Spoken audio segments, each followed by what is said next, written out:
What's up, everybody? Big weekend of racing coming up. A lot of good stuff coming up here through the next 3 days. I'm really excited about it. Hopefully, everyone else is, and there's a bunch of good stuff to get to about it. But first, I have to remind everyone if you didn't check out the bonus episodes from over the weekend and then the one on Wednesday, one, I don't know why you haven't. Two, what are you waiting for? Three, they're really easy to find. Last week I had the Amsoil Championship Snowcross, Formula E, Supercross Arlington. Wednesday had the 2023 F1 season preview and the testing results for the 3 days of testing in Bahrain. And they're pretty good and informative, and they go deeper into some of these things I'm going to cover today, especially the one on Wednesday. I went farther into F1 than I will today just for time constraints, and it's all already there, so go find it and listen to it. But again, a lot of good racing this weekend. We got NASCAR in Las Vegas, everyone but ARC is there. The three major touring divisions being the Craftsman Truck Series, Xfinity Series, and the Cup Series, all out in Las Vegas. Crystal and Dave will be there, so what up to them if they're actually listening to this.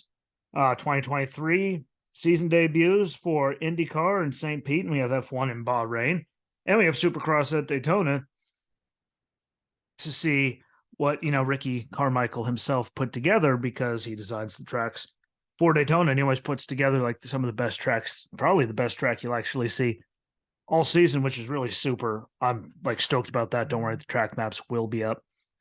You'll see them. In fact, I think they're already up. If you go to Racing Rosinski on Twitter, I believe they're there. They better be there. I put them there. And the Facebook page. And they're really, I mean, it's rad. He always does really cool stuff. And then once Sunday or Monday rolls around, they're done with the weekend there. Depending on his travel schedule, he will be in a meeting and they'll be setting up next year's and planning all of that. But we get to see Supercross, Daytona International Speedway for the 250 East and 450s. Gate drop is 7 p.m. on Peacock, and the re-airs at 1 a.m. on CNBC, which means no one's going to watch it. So, hey, if you have Peacock, you can watch it live, or you can watch it the next day, fast forward through the some commercials and other stuff they don't want to see. But really good racing. I recommend watching this one because Ricky puts together a super one. I'm really excited to see what he does. But Eli Tomac, he's the one I'm looking at this weekend. He's the big one because he broke Ricky's record last year in Daytona. He now stands alone with the most wins at Daytona, and he has a chance to add one more before he rides off into the sunset. And I think he could do it because he's just won so many in a row there. He's really, just got a knack for it and what Ricky puts together. And he needs a big comeback, after the way now both, we saw, the race in Arlington ended bad in Triple Crown, and we saw the other one too, where he went down. He had some issues with that, especially when he should have won last week because he was just gone. And I think that this is the perfect track for him to get everything back together again. He just go back and watch some of the old ones. He goes out there and he just lays it down. And, some people, like Jason Andersons, they've gotten themselves in trouble with other people, which cost them from being anywhere near there. But even with that, he's been untouchable there, and he needs a good weekend after that one that he had last weekend. So hopefully he gets that again. Follow along on, the Racing Rosinski Twitter feed. That's where I post the most, but the track maps and all kinds of stuff will be up so you can see what we're getting into then. I also want to see what Chase Sexton, Cooper Webb, and again, Jason Anderson, in the 450s can do in regards to the 250 East. I want to see what they can all do, really.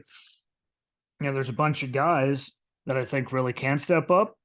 And I mean, even Hunter Lawrence, as good as he is, this is only his second ever race there. He finished 6th in 2021 in his only race there. It's a whole new thing to see what he could do because he's been fantastic everywhere. He had some dumb luck last week, and he couldn't catch a break, but he still got good finishes out of it, even with everything that happened. So I think he's going to be really good, and his brother ran really good there last year. So I want to see what he can put together. But I think it'll be good racing regardless. I don't know. The points races are so close. The 450 is obviously closer with Eli Tomac in the lead, but Cooper Webb's only down 2 points. Chase Sexton's only down 5 points.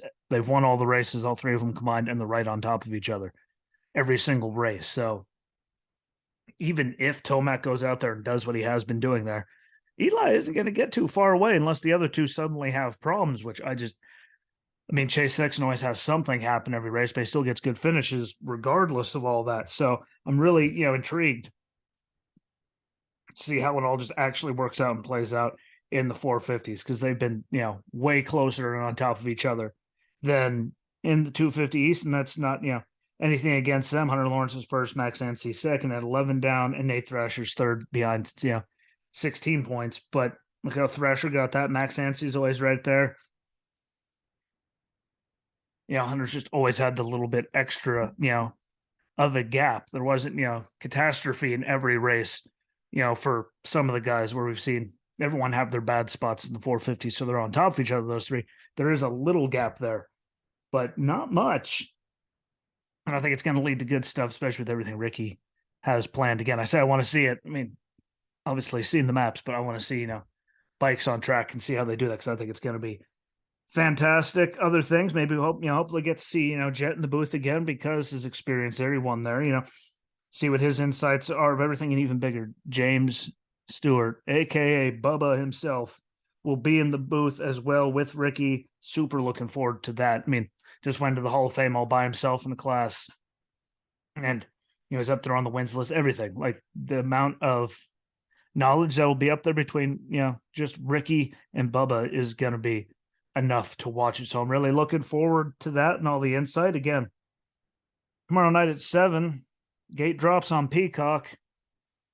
Re-airs at 1 a.m. on CNBC on Sunday. No one's going to watch that.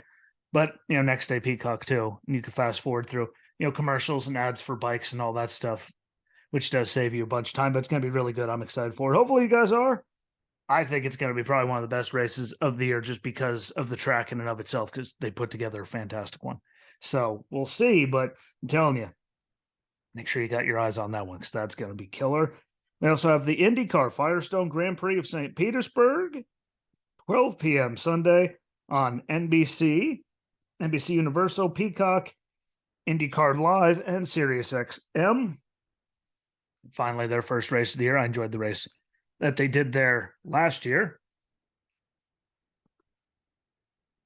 And might add, there's a lot of on-track time that we can actually watch. It's not just going to be on the radio or IndyCar Live or anything, just through Peacock, if you have it.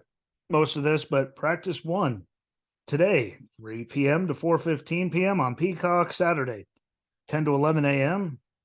That's practice 2 on Peacock. Qualifying's on Saturday, 2:15 to 3:30 on Peacock. Warm-ups, Sunday, 9 a.m. to 9:30 a.m. on Peacock. Indy NXT. I know it's not NXT. I'm a wrestling fan, obviously. What can I say? But Indy Next race, Sunday, 9:50 a.m. to 11:05 a.m. on Peacock. And then finally, the Firestone Grand Prix of St. Petersburg, Sunday, 12 p.m. to 12:30 p.m. on NBC, Peacock, NBC Universal, IndyCar Live, SiriusXM, and IndyCar Radio. There wasn't enough to put into a few breaths right there. Track, 1.8 miles, 14 turns through the streets of downtown St. Petersburg, and a section of runway from the Albert Whitted Airport. Last year, Alex Palou won in dominating fashion. He led 67 of the 95 laps. He was just, he's in his own little world there. Joseph Newgarden second. Will Power, who went on to win the championship, was third. And it was a good race. Again, it's just good to see them back on track. It makes a lot more for me to have to watch and keep track of, but I don't give a damn. It's good. A lot of stuff I want to see, doing some things. Colton Herta did way worse than everyone expected, finishing 11th after winning it in 2021. And anyone that's watched any IndyCar at all, when they get to street courses, I mean, he's beaten himself more in the last 2 years than other people have beaten him on street courses like this. Just over driving it, over aggressive, just dumb. And if he could get away from doing that, I think there's a really good chance that he could have this one, especially after, everything that happened. He tried to get to F1, get the super license and all the headaches that happened with that months ago. I really just want to see him, go out there and just focused in, locked in the zone. And again, overly aggressive impatience is what has killed him. That's what got him last year in some races. That's what got him in Nashville in the first race they did there, because he was in a league of his own, drove way too aggressive and impatiently, and dumb things happened. That kid is super talented on the street courses like this. I think this is a good chance for him to start out with a bang and, show that he's matured through everything and all that. And if he can do that, I think he's going to be, dangerous again, because him and street courses are fantastic. He's just. Have you ever listened to the song Lit? My Own Worst Enemy. I mean, he's not all of those things, but he definitely has been his own worst enemy the last 2 years in a bunch of these situations. Hopefully that does better. Get to see Will Power coming off the championship from last year, where he defeated Joseph Newgarden by 16 points, and third place Scott Dixon by 39 points. But, it came down to the last race where everyone, the 3 or 4 guys that all had a chance at winning the championship, depending on how everything fell. And, things could have went differently all year and had, different people in positions, more people there, but it came down to that. It came down to the last race. That's what everyone says they want in racing. That's what everyone barks about, the playoffs in NASCAR and everything else. And it came down to what everyone wants. And, I want to see how Penske can run this year and, what Ganassi can do. But Penske, I mean, last year was a good year for them. Look what they did in IndyCar, obviously. Look what they did in NASCAR with Logano. That was, Cindric got a win. Blaney didn't, but he, was the most consistent of the non-winners by a long shot, way up there with average finish and all that. Harrison Burton, I mean, the Wood brothers might as well be a Penske team, but they got 2 championships in 2 series, and they couldn't be any further apart than IndyCar and NASCAR. So I want to see, if they can keep that consistency up across both of them. I mean, they have the talent, they have the teams. See how, luck plays a part in it, right place, right time, a lot of strategy. And there's a lot more of that in IndyCar, but excited to see what they can do. And regardless, of what happens, I'm just happy to see them back. And this is going into it like I did last week on a lot of the NASCAR stuff, where I said this is the first time off of a plate track. So, we'll get to see something there and learn some stuff, which we did. Then we're going from, 2 miles there to the 1.5 miles at Vegas. And then we're going to Phoenix next week, which is completely different. So, in about another month, we'll actually know what we're looking at. And I'm just taking this to see where everyone is starting off the beginning of the year, mental, car, all kinds of things, to see if any improvements were made. And that's about the best I can give you. If you don't like it, tough. I don't care. They haven't been on track yet. I just want to see where everyone's at. And there's some good stuff to look into. 2023 F1 debut. The Gulf Air Bahrain Grand Prix, Sunday, 10 a.m. on ESPN at the Bahrain International Circuit. Might I add you, it's so nice that it's on at 10 a.m. Like 10, 12, and then Cup. Like, it's a good day of racing. A busy day racing, but a good day of racing. And there's a lot of moving parts going into the 2023 season. There are a lot of drivers, have moved, constructors, teams, and all kinds of things all over the board. If you want to hear them all in great detail, find the bonus episode from Wednesday. Listen to it, watch it, whatever you're doing here. It's available all there. It's really quick. I go over all the teams, all their lineups, people that came here, there, and everywhere. And I talk about the testing results from the 3 days of testing they did there as well, which we did. I think you can honestly say you learned some things from it. One of those things is something you didn't want to learn, but we all saw it coming. But check that out if you want to hear, all of that in great detail, so I don't drag this thing on forever. But it's a 5.412 kilometer track, or 3.362 miles, 15 turns, 57 laps. The race is 308.238 kilometers long, or 191.53 miles. First race is in 2004. The fastest lap recorded belongs to Pedro de la Rosa with a lap of 1:31 seconds. Just under 1:31 and a half. It was 1:31.447 in 05. And the inaugural event, shockingly enough, was won by Michael Schumacher, back with Ferrari when he was just out there winning everything under the sun. That should surprise no one. But after how last season ended, with all the dominance by Max, and how this race ended last year, because he had the car to do it and then it failed right there at the end. Excuse me. And the way that they've picked up, like in testing, they got faster somehow. Like everyone else improved, but so did they. And I just want to see how, what Max does, because I don't think he's forgotten about how it ended last year at this race. One of the few boxes he didn't get to mark off where he dominated just about everything else. So I think he's going to come out swinging. And, I just want to see how close everyone else is. That's really, the big thing, because a lot of teams did improve. If I go over it in the bonus episode from Wednesday, a lot of teams improved a very good chunk between testing from 2022 when they first got the car to the testing they just did here in 2023. There's some people that picked up very good chunks of time, which is good for the sport. Everyone has the car more, worked with it more, figured more things out. That's a good thing. The problem is Red Bull picked up too. And what they picked up negates anything that anyone else did. But I think the competition behind Max will be better. Because you saw last year, Checo, his own teammate, was years behind him. So we'll see what they do, but I think it's going to be scary. And only one team took a step back between the testing sessions. That was Alpine, but I think losing Fernando Alonso meant more to them than they thought. Going to Aston Martin, gain for them. Great switch. You lose Vettel to retirement, you get Fernando Alonso. That was, great.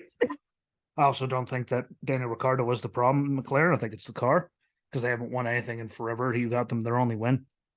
And I don't think they were giving him the best they had last year, and they just wanted to get rid of him. Now he's back with Red Bull as a reserve driver. I think that could be a good thing. But we'll see where, the Mercedes and the Ferraris are, and Checo. Throw Checo in there too. Sergio Perez. Want to see where they are, see how everything works out, because I just don't think anyone's going to be anywhere near Max. And I think after winning so much last year, this is one of the boxes he didn't have marked off, and I think that's going to be dangerous for everyone else that's anywhere near it. Time will tell, but I think that's kind of bad for them.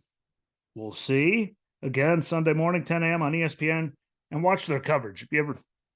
That's what racing coverage should be. Those guys absolutely kill the whole entire thing. NASCAR Craftsman Truck Series Victoria's Voice Foundation 200, presented by Westgate Resorts. That's a mouthful. Tonight, 9 p.m. on FS1, 134 laps for a total of 201 miles. Some of the people entered in there, the bigger names, we got John Hunter Nemechek in the 17 for David Gilliland, Ross Chastain's in the 41 for Al Neese again, Brendan Poole's in the 46 for Timothy Vaines, and Kyle Busch is in the 51 for himself at KBM, and I think he just needs to run races, just to see where the trucks are from switching over manufacturers, regardless of how anyone feels this one. It's not like the old days, the Toyota days when they were just going. Like first year of Chevy, no matter what, there are still some changes. And it's at Vegas. Swimmer in there doesn't, make a difference to me. And this one, I'm just trying to learn a bunch of stuff. I mean, we saw Zane Smith win at Daytona. I'm sure he'd love to win this one after how dumb Daytona was. And if you don't know, find that one too. I did a bonus episode on how much they absolutely sucked there, and they continue to. But I'm sure he wants to get the taste of that, even if it was a, win out of his mouth and get another one. He has the capability. Chandler Smith outdueled Kyle Busch for the win last year. Stuart Friesen was third. Matty D got a 6. Haley Deegan, really just dumb luck. I believe there's a fire. Just bad stuff. But she finished 33, and against first race of the season off a restrictor plate, on a mile and a half. So, I want to see what Thor Sport's like with Ford again after years with Toyota. They have been with Ford before. Just to see what they look like on these things, see if different team and all that brings different luck for Haley Deegan, just because see if Matty D can continue that run. And then, there's even bigger things, like see what the Daniel Dyes, Roger Caruso, Nick Sanchez, there's so many of them, see what they could do. Because there's a lot of young talent there that's getting a chance. First time in the truck on a mile and a half, so I just want to see what they're going to do after, in the draft at Daytona. Here's another test to see all of that and where they stand. And again, it's something besides restrictor plate, so I'm just trying to see where everyone stands right now, because we haven't seen them on anything but Daytona, and everyone runs right on top of each other there. So it's not a fair assessment. We see people up there, cars duct taped together, missing fenders, as long as you're in the draft. It's good. So I'm sure we're going to learn some things, and we'll see if Kyle can go for the weekend sweep. He's done it twice before. He's only got to do it. It was at Bristol, but we'll see. I have faith, but I'm excited to see the race again tonight, 9 p.m. on FS1. At the Xfinity Series on Saturday, the Alsco Uniforms 300, and shout out, I think it was FS1 or FS2 that had last year's on earlier today. That was a cool thing to wake up to. Or was last night? No, it was last night it was on. That was good to see. See, they run together on me. I'm sorry. Or 2 nights ago. Hey, telling you. JD, if you're listening, you can comment one. He knows my scatterbrain all too well. And that was before the last traumatic brain injury. But, you know, Saturday, 4:30 p.m. FS1 again, because they just love to have, all the races but the Cup guys on FS1, but it's 200 lap race, 301 miles. Interesting entrance into this one. Brennan Poole's driving in the 6 for Teresa Davis. Kyle Busch, unretiring from Xfinity competition, to drive the 10 for Colleague, and hopefully take away a win from JGR and Toyota. I'm pretty sure that has to be partial motivation. Tyler Reddick in the 24 again for Sam Hunt. We'll see what happens with him and Josh Berry after Josh Berry straight up just drove him into the wall last weekend. And when you look at this one, this is the interesting one, because 2022, Ty Gibbs won. Noah Gragson was second. Daniel Hemrick was third. Then Berry, Allgaier, Castle, Creed, Moffitt, AJ Allmendinger, and Brandon Jones rounded out the top 10. And now, first and second of Ty Gibbs and Noah Gragson, gone. Castle, gone. AJ, gone. And John Hunter finished 12th, is now full-time. Like, there's a lot of people that are gone. And now it's our first mile and a half. So I just want to see again who's going to keep, stepping up and where everyone's program is. There's people we all expect are going to be getting the Austin Hills. Sheldon Creed will be good if he ever had good luck. John Hunter Nemechek, obviously. Stuart Haas guys, because no matter what, Cole Custer being there is, a thing to help the team, because he is, he runs better down there in that stuff. It's just the way it is. And Riley Herbst is on a roll. I think it couldn't hurt to have him there now. Junior Motorsports, obviously. Parker Kligerman, obviously, just because he's talented, he's finally in a car that can, be semi, really competitive in a lot of spots. I think he might steal a win here and there somewhere in a road course or something. But those are the normal guys you have to look for. I just want to see, after all those guys are gone, do we see a younger guy, Sammy Smith, Chandler Smith? Do we see, Allgaier finally, get that moment in that championship and dominate? Like, there's a lot of stuff, but it's the first mile and a half. So I have those guys I expect to do good. And again, stupid stuff could happen, but I want to see after that where everything is. It's another big learning thing. Just like next weekend's going to be more learning stuff, but we'll at least see who's consistent no matter where we go after this. So we'll see. And again, Rowdy coming out of retirement in the Xfinity Series, see if he can get a win for Colleague and stick one to the old, to JGR and Toyota for not keeping him around. And I do think that Chevy and RCR and them look way better than Gibbs in 2311 looks right now. But Alsco Uniforms 300 Saturday 4:30 p.m. FS1. If you can't watch it, set your damn DVR. It's not that hard. And then you can fast forward through the commercials, because Fox likes to give you a lot. They've turned into NBC. I think they're actually might be worse than NBC was last year, if we're being honest. But brings us to the Cup Series Pennzoil 400. Crystal and Dave will be there. Hopefully they enjoy it. Presented by Jiffy Lube, Sunday 3:30 p.m. on Fox. 267 lap race for 400 miles. And again, 10 o'clock F1 and noon, you got IndyCar. And then 3:30, you got NASCAR. It's a full day of racing. I can't complain about that. The lady on the other side of that door will complain about that, but it's okay. I'll go buy her a ball of mozzarella. Everything will be okay. She loves the mutts. But 2022, Alex Bowman won. Kyle Larson was second. Chastain third, Kyle Busch fourth, followed by Byron, Almirola, Reddick, Truex, Elliott, and Bell to round out the top 10. And there's some things I want to see, in this one. I want to see, if Eric Jones, especially now that Jimmy's there and Noah's his teammate, so he has a competent teammate, because he was running really good until, the wreck happened. So I'd like to see if he can continue that, and if Noah can further improve on that, because again, I think he's much better than that. Then he was much better than he finished, and Noah, I'm sorry, he's a better driver than Ty. It's a big improvement. I want to see if 2311 can get their shit together.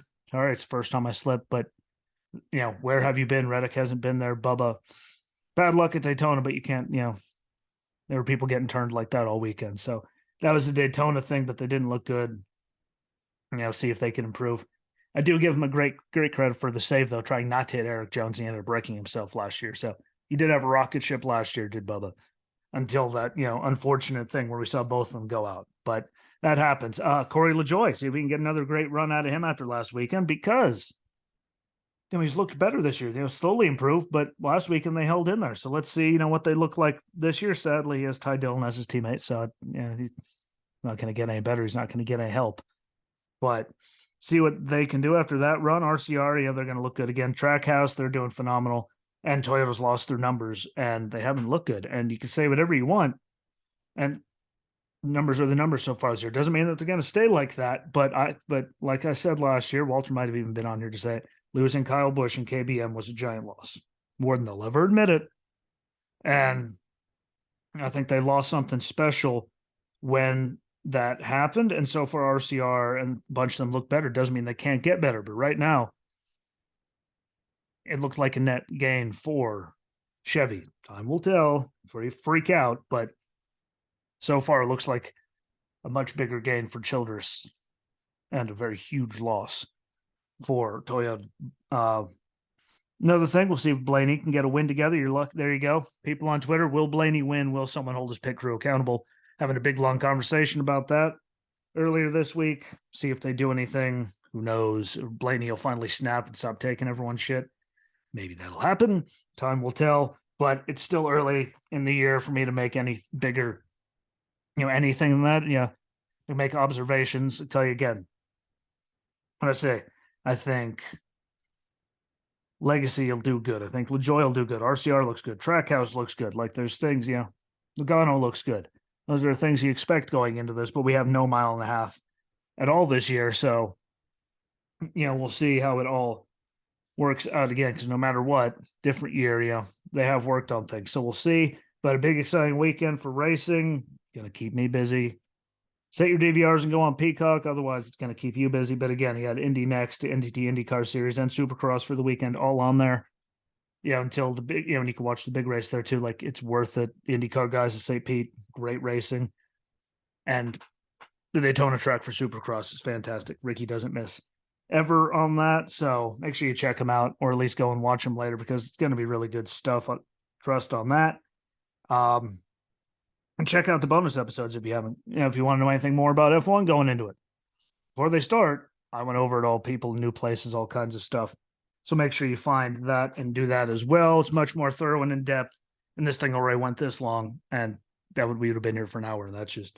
That's not feasible. But also go on Anchor if you can. Click on the link for the show. I share it everywhere. Or go to anchor.fm. Find it. And if you can, you can do a monthly payment to the show or anything, whatever you can do, no matter what. Every little bit helps to go towards trademarks and cameras and equipment and all that stuff, so I can keep operating and upgrading. As Anchor's nice enough to dump everyone that doesn't have a certain amount of listeners off of their ad system that barely paid us anything anyway. Still love them, because they do all this for free, but that one's a kick in the head. So if you guys could do that for any of the shows, this one, that's appreciated. Thank you for watching, listening, the support. Share the hell out of all the links. I put them on Facebook at the Jesse Rosinski Show. Truth, I believe, is under Jesse Rosinski.